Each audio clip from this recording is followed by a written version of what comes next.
The gavel struck with a thunderous crack, silencing the marble-walled courtroom. Judge Anthony Terenga's face reddened with fury as he fixed his glare on Congresswoman Jasmine Crockett, who stood composed at the defense table. "Miss Crockett," he declared, his voice trembling with restrained rage, "your remarks about this court's procedures constitute direct contempt. I am ordering the bailiff to take you into custody immediately." A collective gasp swept through the courtroom. Spectators watched in stunned disbelief as the bailiff advanced toward the Congresswoman, handcuffs in hand.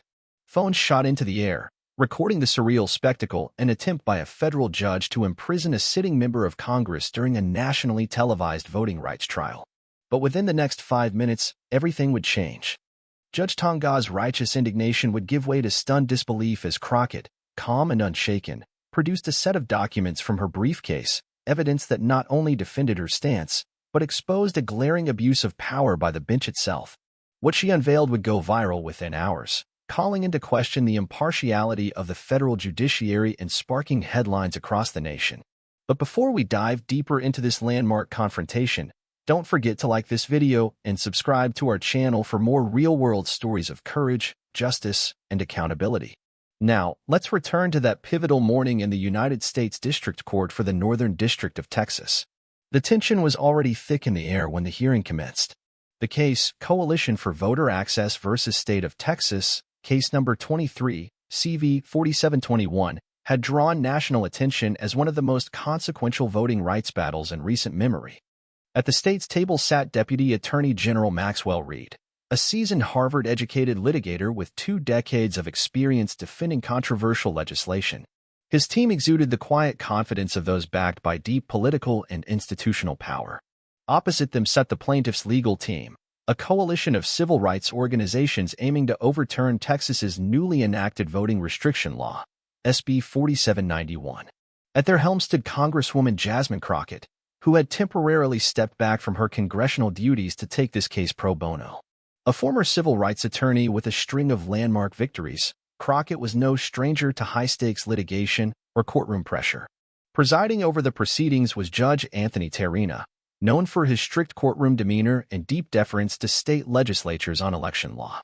Appointed to the federal bench 15 years earlier, Terenga had developed a reputation for hardline interpretations and growing impatience toward voting rights activists. The drama in the courtroom had been building for days, intensified by fiery exchanges and pointed procedural disputes. But nothing had prepared the public for what would unfold that morning. And what happened next would not only shift the direction of the case, but shake the confidence in how justice is administered at the highest levels. The morning tension in the courtroom was palpable, but no one expected it to escalate into a constitutional standoff. Judge Anthony Terenga had already drawn scrutiny for severely restricting the plaintiff's witness list, an unusual move that Congresswoman Jasmine Crockett publicly criticized as procedurally irregular and potentially prejudicial. Her comments to reporters during the previous day's recess had clearly made their way back to the bench. As court resumed, Judge Terenga wasted no time. "Before we proceed with witness testimony," he said sharply, his tone unmistakably hostile to seasoned ears, "I must address statements made to the media concerning this court's rulings." Crockett rose, composed and unshaken. At 42, she carried the confidence of someone well-versed in high-stakes confrontation. "Your Honor, if you're referring to my remarks, I stand by them. They reflect my professional assessment of the procedural limitations imposed yesterday." The judge narrowed his eyes. "You suggested this court acted with bias. Such statements undermine the integrity of these proceedings." With respect, Crockett replied evenly, "I noted that limiting testimony from disenfranchised voters while allowing extended, unchallenged testimony from state officials creates the appearance of imbalance. That's not a claim of bias. It's a factual observation about its impact." Deputy Attorney General Maxwell Reed, sensing danger, interjected, "Your Honor, perhaps we could proceed with today's testimony and not dwell on press commentary." But Judge Terenga wasn't finished. "Ms. Crockett, you are not just an attorney, you are a sitting member of Congress. Your words carry consequences far beyond this courtroom." "Exactly why accuracy is crucial," Crockett responded. "My responsibility to both this court and the people I represent demands clarity when voting rights are at stake." The gallery stirred. Pens scratched. Reporters leaned forward. A collision between 2 powerful figures was unfolding, a judge known for rigid courtroom control and a congresswoman renowned for fearless advocacy. Leaning forward, Judge Terenga declared, "This court will not be influenced by political agendas or media pressure. The rules of evidence apply equally to all." "I agree completely, Your Honor," Crockett said, lifting a document. "Which is why I'm submitting a motion today regarding the uneven application of those rules yesterday." She outlined how the court had permitted prolonged testimony on unproven voter fraud claims while restricting direct testimony from real voters with documented cases of disenfranchisement. The judge's expression darkened. "Submitting a motion does not entitle you to lecture this court," he snapped. "I'm not lecturing," she replied calmly. "I'm fulfilling my ethical duty to advocate for my clients and to highlight precedents set by the Fifth Circuit, which this court's actions may have overstepped." She flipped open a legal text. In Garza versus Texas Department of Elections, the court held that, "Enough," Terenga interrupted, voice rising. "Your continued challenges to this court's authority are bordering on contempt." Remaining poised, Crockett replied, "Citing precedent and fulfilling my obligations under the Texas bar isn't contempt, Your Honor, it's advocacy." Gasps rippled through the courtroom. Most attorneys would have backed down. But Crockett held firm, pressing forward. Furthermore, in DNC v. Wisconsin State Legislature, the Supreme Court emphasized the importance of first-hand voter accounts, precisely the testimony this court excluded. That was the breaking point. Judge Terenga's face turned crimson. "Miss Crockett, your conduct, both in the media and here in court, constitutes direct contempt. I am ordering the bailiff to take you into custody until you demonstrate appropriate respect for these proceedings." A wave of shock swept through the room. The bailiff approached with handcuffs. Crockett stood still, face unreadable. Her co-counsel, Jennifer Washington, leapt to her feet. "Your Honor, we object and request an immediate stay pending emergency appeal to the Fifth Circuit," she said, already reaching for her phone. "We also remind the court that Congresswoman Crockett is protected by certain constitutional immunities." Even Deputy AG Reed stood, uneasy. "Your Honor, while the state takes no position on the contempt issue, a short recess may be prudent before escalating further." But the judge was unmoved. Congressional immunity applies to speech on the House floor, not to contemptuous conduct in this courtroom. The air was thick with tension. A federal courtroom was now the stage for a clash of legal authority, constitutional limits, and raw political power. And the nation was watching. "The contempt order stands," Judge Terenga declared, voice firm but no longer as certain as it had been moments earlier. Throughout the escalating confrontation, Congresswoman Jasmine Crockett remained composed, her posture unwavering. As the bailiff reached her table, she raised her hand calmly and addressed him with quiet authority. "One moment, please." She turned to the bench. "Your Honor, before you take the extraordinary step of jailing a sitting member of Congress for citing legal precedent, I believe you are ethically obligated to disclose information relevant to these proceedings." The judge's expression hardened. "Miss Crockett, you are in no position to lecture this court on judicial ethics." "I'm not lecturing," Crockett replied coolly. "I'm presenting material facts that bear directly on judicial conduct." She opened a folder and laid it on the table before her. "Yesterday, during a review of case materials, my legal team discovered communications that raise serious concerns about the integrity of these proceedings." "This is not the time for new evidence," Judge Terenga snapped. "The bailiff will proceed." But Crockett didn't flinch, even as the bailiff lingered nearby, unsure. "Your Honor, Canon 3 of the Code of Conduct for United States Judges mandates disclosure of any relationships or interests that could call a judge's impartiality into question. We've uncovered communications that suggest you have undisclosed ties to individuals with significant financial stakes in this case." The room fell into stunned silence. Judge Terenga's face shifted from annoyance to visible alarm. "What exactly are you alleging, Congresswoman?" he asked, his tone now measured, cautious. "I'm not alleging. I'm stating documented facts," she replied, lifting a printout from the folder. "This is an email exchange between Your Honor and Richard Fulton, CEO of Secure Vote Systems, the same company that was awarded a $43 million contract to implement the voting restrictions at issue in this case." The gallery erupted in hushed gasps. Reporters scrambled to capture every word. Judge Terenga responded defensively. "Those communications are privileged and irrelevant to these proceedings." "Ordinarily, that might be arguable," Crockett acknowledged. "But these emails were sent from your official court account on government servers. That makes them subject to FOIA requests." She held up another page. More critically, these emails reveal that you and Mr. Fulton discussed this legislation months before it was even introduced, during which Mr. Fulton thanked you for your guidance in crafting language that would withstand judicial scrutiny. The murmurs turned into a low roar as courtroom observers digested the implications. Judge Terenga banged his gavel to restore order, his composure clearly unraveling. "These emails are being taken wildly out of context," he said, voice tight. "This is outrageous." "They're not out of context, Your Honor," Crockett replied firmly. "They're explicit. And they also confirm that you attended 3 private dinners with Mr. Fulton during the period this legislation was being drafted, none of which were disclosed to the parties involved in this case, despite Secure Vote's obvious financial interest in the outcome." Deputy Attorney General Reed stood, visibly uneasy. "Your Honor, the state was unaware of any such communications. If they exist as described, they clearly raise questions about recusal." Judge Terenga, now visibly pale, said quietly, "These accusations are procedurally improper and potentially defamatory." "They are neither improper nor defamatory if they are true," Crockett said, holding up another document. "This is a certification from the court's own IT administrator confirming the authenticity of the email chain pursuant to a lawful FOIA request." The bailiff, now frozen beside Crockett, looked to the judge for instruction but received none. Crockett pressed forward. "I have here a formal motion for your immediate recusal, based on undisclosed ex parte communications and conflicts of interest. Additionally, I've prepared an emergency petition to the Fifth Circuit if you decline to recuse yourself." She paused, letting the gravity settle in. "Furthermore," she added, "copies of these communications have already been sent to the Judicial Conduct Committee, as well as the House Judiciary Committee, on which I serve."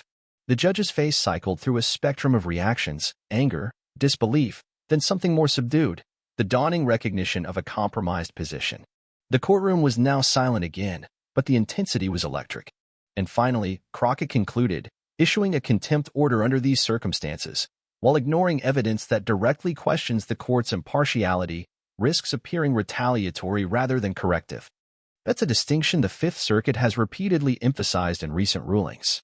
All eyes were fixed on Judge Terenga as the balance of power shifted, the authority of the court weighed against the shadow of concealed influence, and the courage of a lone advocate who refused to yield. With a quiet but deliberate motion, Congresswoman Jasmine Crockett slid the damning documents back into her folder. "Given the gravity of these revelations, Your Honor," she said calmly, "I respectfully request that we pause both the contempt order and today's proceedings until the matter of judicial recusal can be properly addressed in accordance with ethical standards." The gallery remained in stunned silence. Judge Anthony Terenga sat rigid, visibly struggling to reassert control. The bailiff, still beside Crockett, lowered the handcuffs, now clearly unsure of his role in a situation spiraling far beyond routine courtroom decorum. After a long, charged pause, Judge Terenga finally cleared his throat. "In light of these unforeseen disclosures," he said, his voice stripped of its earlier authority, "this court will take a 30-minute recess to review the materials presented by counsel. The bailiff will stand down. We are in recess." He quickly rose and retreated to his chambers as the courtroom erupted into a flurry of whispers and hurried typing. Reporters dashed for the exits to break the story. Legal analysts exchanged astonished glances, murmuring about what they had just witnessed. At the plaintiff's table, Congresswoman Crockett remained composed, quietly reviewing notes with her legal team. The handcuffs that had nearly been clasped around her wrists now seemed irrelevant, eclipsed by the much larger implications of the evidence she had just introduced. When Judge Terenga returned from recess, the change in his demeanor was striking. The commanding figure from earlier had been replaced by a man walking carefully through a judicial minefield. His steps were measured, his face guarded as he adjusted his robes and took his seat. The room fell silent once again. "Before we address the matters raised by Congresswoman Crockett," he began, his tone notably tempered, "I wish to clarify certain facts for the record." He paused, choosing his words with care. "The communications in question do exist. However, they require proper contextualization." He explained that while he had indeed exchanged emails with Richard Fulton, CEO of Secure Vote Systems, and attended events where Fulton was present, these interactions were, according to him, within the scope of a judicial conference on election law where both were speakers. Crockett remained silent, her face unreadable as the judge continued. "Upon further review, I acknowledge that portions of these communications may create the appearance of impropriety, even if that was never the intent. Judicial ethics demand not only actual impartiality but also the appearance of it. A quiet murmur swept the room. Legal observers recognized the tone, controlled damage control. Therefore, Judge Terenga continued, pursuant to 28 U.S. Code Section 455, I am recusing myself from this case, effective immediately. Gasps echoed throughout the gallery. The judge pressed on. Additionally, I am vacating the contempt order previously issued against Congresswoman Crockett. The court affirms that zealous legal advocacy, including rigorous challenges to judicial rulings, is not only permissible but vital to our adversarial system. Crockett offered a small, respectful nod. Her legal team exchanged glances of quiet vindication. This case, the judge announced, will be randomly reassigned to another judge within this district. All prior rulings are now subject to review at that judge's discretion. He then turned directly to Congresswoman Crockett, his voice now markedly less combative. Congresswoman, while the court maintains that some of your remarks were unnecessarily provocative, your concerns regarding witness limitations were not without merit. The new presiding judge will re-examine those issues independently. The room stirred again. Deputy AG Reed looked visibly unsettled, aware that procedural advantages the state once enjoyed were now in jeopardy. Judge Terenga took a final moment to reflect. Our judiciary only functions when all parties uphold their roles responsibly, he said. Judges must avoid even the perception of undue influence. Attorneys must be empowered to challenge decisions vigorously, yet respectfully. And when those lines blur, it is the responsibility of the system to self-correct. He looked squarely at Crockett. Today's proceedings, though highly charged, have demonstrated that those checks and balances still hold. With that, the judge delivered his final words. This court is now in recess, pending reassignment. We are adjourned. As he stood to leave, something unexpected happened. Instead of heading directly to the private exit behind the bench, Judge Terenga approached Congresswoman Crockett's table. The room held its breath. The courtroom remained frozen in breathless silence as Judge Anthony Terenga extended his hand across the bench. Congresswoman, he said, his voice low but firm, regardless of our legal disagreements, your commitment to the rule of law is clear. I regret that these proceedings escalated as they did. Jasmine Crockett met his gaze. After a pause, she accepted the handshake with quiet dignity. Thank you, Your Honor, she replied. We may stand on opposite sides of difficult issues, but the integrity of our judicial system is something we must all protect. It was a brief exchange, no more than a few seconds, but its significance resonated throughout the room. A federal judge acknowledging overreach, and the attorney he nearly had jailed responding not with vindication, but professionalism. As Judge Terenga exited the courtroom for the final time in this case, the chamber erupted into movement. Reporters rushed for the exits, eager to file breaking stories. Legal experts murmured about judicial ethics and the rights of attorneys to challenge authority within the courtroom. At the center of it all stood Congresswoman Jasmine Crockett. Just hours earlier, she had come dangerously close to being taken into custody. Now, she had not only secured her own exoneration, but catalyzed a complete reset of a landmark voting rights case. Her legal team gathered around her in congratulatory relief, but Crockett remained grounded. This isn't about me or Judge Terenga, she said quietly to her colleagues. It's about protecting every eligible voter's right to cast a ballot without unnecessary barriers. We've removed one obstacle today. The work continues. Outside the courthouse, the late afternoon sun stretched shadows across the steps.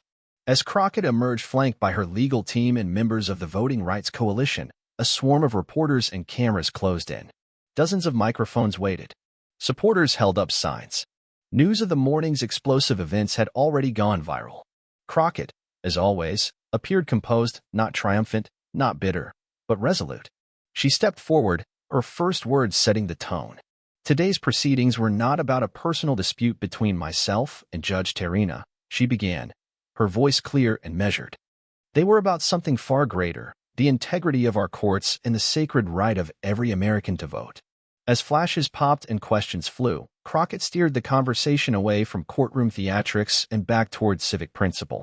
What happened today illustrates the challenges, but also the resilience of our legal system, she continued. When judges uphold ethical boundaries, and when attorneys advocate within the rules of professional conduct, justice prevails. When either side falters, the system provides remedies. And that's what we witnessed. One reporter called out, "Congresswoman, how did it feel when the judge ordered your arrest?" Crockett allowed a faint smile. "I never feared for myself," she said. "I trusted the truth would come to light. My concern was for the voters we represent, whose voices are at stake in this litigation. Every moment we spend dwelling on courtroom drama is a moment we aren't fighting for their rights." Her response, as ever, shifted the spotlight away from herself and back onto the mission, a tactic she had honed over years of advocacy. Inside the courthouse, however, the ramifications were just beginning to take shape. Staff whispered about the judge's sudden recusal.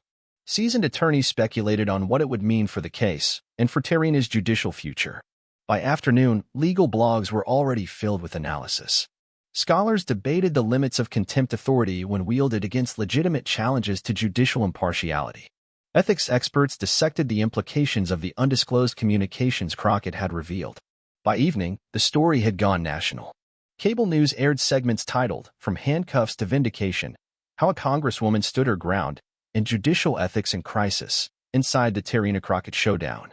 Social media platforms erupted. Hashtags like #CrockettCourage, #Judicial Accountability, #Respect the Bench, and #PowerOnTrial trended within hours. In a deeply polarized America, the case had struck a nerve, raising fundamental questions about power, accountability, and the fragile balance of authority and dissent in a democracy. 3 days later, the Administrative Office of the U.S. Courts issued a formal statement. Judge Terenga had requested a temporary leave of absence, pending a full review by the Judicial Conduct Committee. The statement stressed that the leave was voluntary and not an admission of wrongdoing.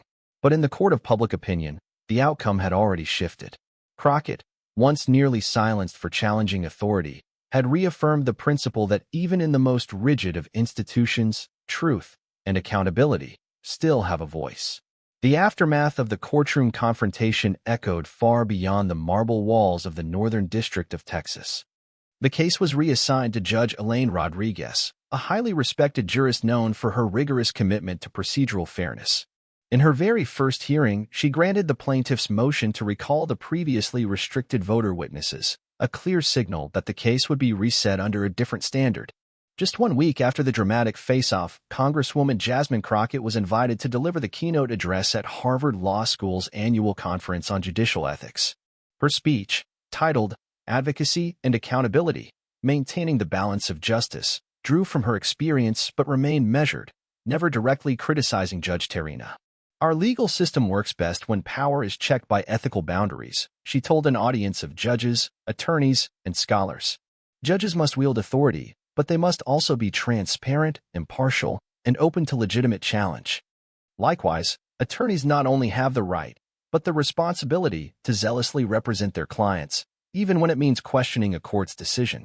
What matters is that we do so grounded in law, fact, and respect for the institution."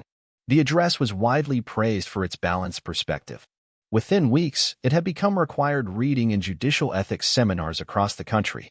Meanwhile, the voting rights case progressed under Judge Rodriguez's stewardship. Previously excluded testimony was now fully entered into the record, giving voice to voters who had faced barriers under the contested law. Both sides presented expert witnesses who were examined with equal scrutiny, producing a more comprehensive and transparent factual record. 2 months after Judge Terenga's recusal, the Judicial Conduct Committee released its findings. While acknowledging that the judge should have disclosed his communications with the CEO of Secure Vote Systems, the panel found no conclusive evidence that those ties had influenced his rulings. Rather than imposing formal sanctions, the committee recommended additional ethics training, citing Terenga's long career and otherwise unblemished record. In a public statement, Judge Terenga accepted the findings and acknowledged his lapse in judgment. "Even the appearance of impropriety can erode public trust in our judiciary," he wrote. "After 3 decades on the bench, I failed to uphold the level of transparency the public deserves. I offer my sincerest apology not just to the parties in this case, but to all who rely on our courts to deliver impartial justice." He added that, upon his return, he would recuse himself from all election law cases to avoid any further questions of impartiality. 3 months later, Judge Rodriguez issued her ruling. In a carefully constructed 87-page opinion, she struck down several key provisions of the challenged Texas voting law while upholding others, crafting a decision that both sides called thoughtful, even when they disagreed with its specific conclusions. Her ruling cited the voter testimony that had initially been suppressed, emphasizing that first-hand accounts are critical in assessing the real-world effects of election loss. When reporters asked Congresswoman Crockett for her reaction to the mixed outcome, her response reflected the principled stance she had maintained throughout the legal battle. This ruling proves what's possible when courts engage fully with the evidence and the law. We didn't win every argument, but we were heard, and that's all any advocate can truly ask for. The case was soon appealed to the Fifth Circuit, where a panel of appellate judges praised the trial court's exceptionally detailed record and balanced consideration of evidence. Legal observers noted that the tone of the appellate opinion reflected a deep respect for the way the case had been managed following the reset. A year after the courtroom showdown, the Harvard Law Review published a comprehensive article titled, "When Advocacy Meets Authority: Lessons from Coalition for Voter Access versus Texas." The analysis examined the complex interplay between judicial power and ethical advocacy. The final paragraph captured the case's enduring legacy. What began as a clash of egos became a reaffirmation of a foundational truth in American law. No one, neither judge nor advocate, is above accountability. Congresswoman Crockett's confrontation with Judge Terenga ended not in chaos or division, but in systemic correction. Her victory was not personal, it was institutional. A reminder that law and facts, when forcefully and ethically presented, still carry the day in America's courts. For law students, practicing attorneys, and sitting judges, the case became a touchstone. It underscored that the legitimacy of our legal system rests not on authority alone, but on fairness, ethical transparency, and the courage to speak truth even under threat. As for Congresswoman Jasmine Crockett, she returned to Washington with her national reputation solidified. No longer just a legislator or former civil rights attorney, she was now seen as a defender of constitutional principles under fire. When asked in a later interview whether she had felt fear that day when facing possible arrest for doing her job, her answer was simple and powerful. In that moment, I wasn't thinking about handcuffs. I was thinking about my clients, the Constitution, and the integrity of the system I've sworn to uphold. When you know you're standing on solid legal ground, fear gives way to something stronger, the certainty that truth, if presented clearly and boldly, will prevail. If you found this story inspiring, don't forget to like and subscribe for more real-life accounts of courage, accountability, and justice in action. Drop a comment below. What do you think this case teaches us about the limits of power and the strength of principled advocacy? We'll be back next week with another powerful story of American justice, tested, but not broken.